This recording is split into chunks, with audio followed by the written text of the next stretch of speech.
mga solid karyalistas! This is your Jenny and the Royal Servant. At para sa ikawalong edisyon ng ating royalty, capital T for Chismis! Ay! Oh my gosh! Ano ba yan? Ay, ganda!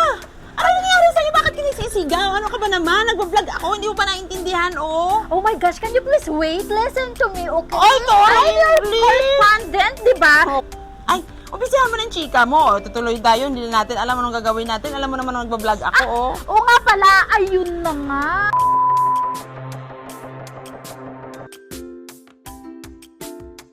Mula sa suspecha na may sumadyang ihulog ang tatay niya sa kabayo, Sir Gustavo, ayan, napag-isip-isip na naman siya na baka mula sa laso na matay ang tatay niya. At based naman sa forensic test ng mga pulis, yung coolant na natagpuan doon sa wine ni Sir Gustavo. Teka nga muna, nahirapan ako pag may mga term ng mga forensic. Wait muna ha. Ayun, ulitin ko mga kachika ha. Mas maganda to eh. Galingan mo, galingan mo. Yes. Based kasi sa forensic test ng mga pulis, yung coolant na lugmason pala kay Marta. Naku, galing sa tira-tirang wine ni Sir Gustavo na ito namang si Marta, uhaw pa sa camel, ninakaw niya dun sa playhouse. Kaya tuloy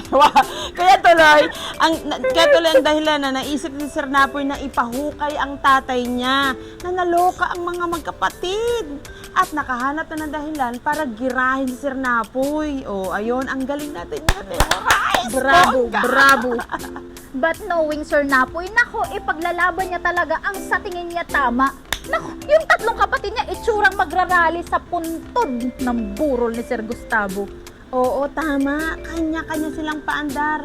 Pero, may tatalo pa ba kay Mama Margaret? Sa sobrang galit niya, ayan, minaso niya ang lapida ng tatay nila. Diba? Na nga, pagkatapos ipinahukay ang bangkay ni Sir Gustavo, nag-times 2, diba? Dalawang beses pina-autopsy at napatunayan nga na hindi aksidente yung nangyari, kundi talagang chinugi si Sir Gustavo.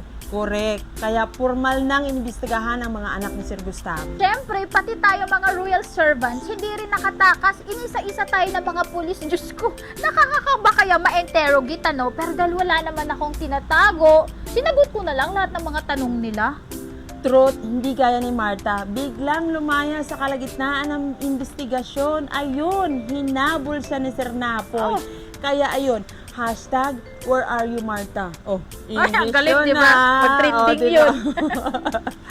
Buti na lang kamo, may spy din tayo doon.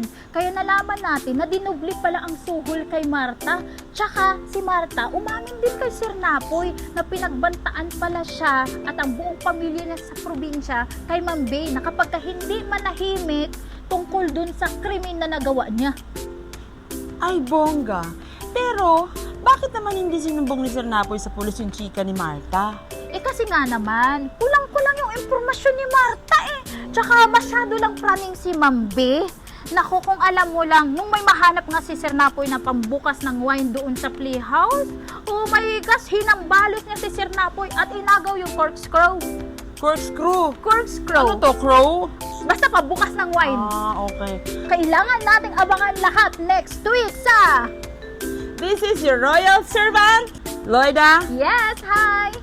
and Jenny. Ayan, guys, abangan ulit next week. Ginawa naman sa kusayo, uy. Okay lang yan. Ay, mga Bisaya. O, lagi, abangan natin next week po ang mga kaganapan dito lang sa Royal Blood. Maraming salamat mga karoyalistas. At ito, babatiin natin ang ating mga solid royalistas.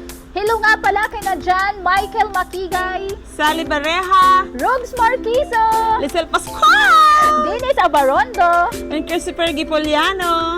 At saka sa ating lahat ng mga royalistas na kawalang sawang manonood sa Royal Blood sa GMA7. Monday to Friday at 8:50 PM and of course sa GTV. At shout out din pala sa ating mga karoyalistas sa lahat ng mga nanonood sa lahat ng platform, ng social media. Naku, maraming salamat po sa inyo. Patuloy lang po kayong manood dahil masaya dito at naku, abangan nyo kung sino talaga ang pumatay. Yes. Maraming salamat po.